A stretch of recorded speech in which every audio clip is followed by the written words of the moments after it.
సంక్రాంతి. సంక్రాంతి అంటే రైతుల పండుగ. పట్టణాలు నగరాల్లో కంటే ఈ పండుగను పల్లెటూళ్లలో బాగా చేసుకుంటారు. వరి పంట చేతికొచ్చిన తర్వాత ఈ పండుగ వస్తుంది. ఈ సమయంలో రైతులకు కూలీలకు పొలం పనులు పెద్దగా ఉండవు. చేతిలో డబ్బుంటుంది. అందుకే పల్లెటూళ్లలో బాగా ఆనందంగా చేసుకుంటారు ఈ పండుగ. ప్రతి సంవత్సరం జనవరిలో వచ్చే 13, 14, 15 లేదా 14, 15, 16 తేదీల్లో జరుపుకునే ఈ పండుగకు ఖగోళ శాస్త్రం ప్రకారం ఓ ప్రాముఖ్యత ఉంది. సూర్యుడు దక్షిణాబ్ద గోళం నుండి ఉత్తరాబ్ద గోళమునకు అంటే మకర రాశి వైపునకు మరలనున్నాడు అనేదానికి ఈ పండుగ ఒక సూచన. ఈ పండుగను మకర సంక్రాంతి అనేది కూడా అందుకే.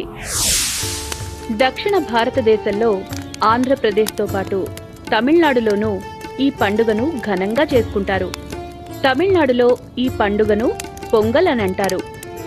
బియ్యం, పెసరపప్పు, పాలు కలిపి చేసే వంటకాన్ని పొంగల్ అని అంటారు.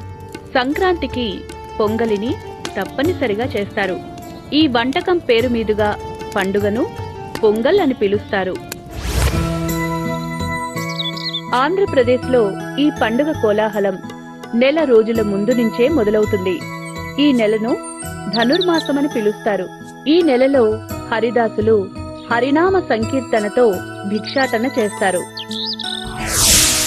బాలికలు ఇంటి ముందు అందమైన ముగ్గులు వేసి దానిపై ఆవు పేడతో చేసిన గొబ్బెమ్మలను అమర్చుతారు.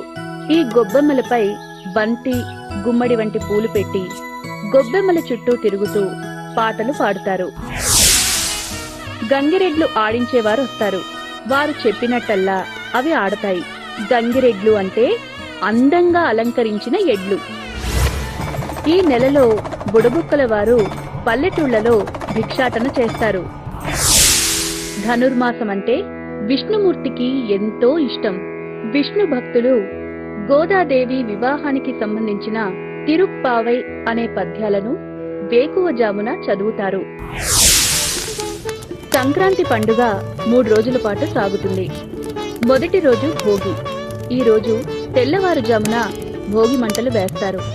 ఇలా చేస్తే దురదృష్టం తొలగిపోతుందని నమ్మకం. భోగి రోజు సాయంత్రం బొమ్మల కొలువు చేస్తారు.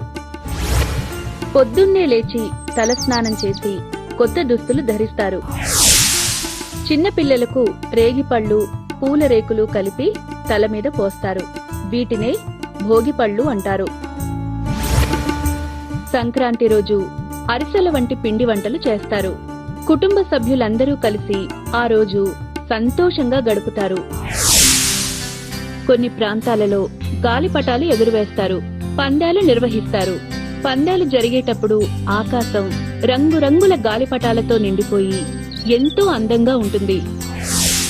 కొన్ని ప్రాంతాల్లో మహిళల కోసం ముగ్గుల పోటీలను కూడా నిర్వహిస్తారు.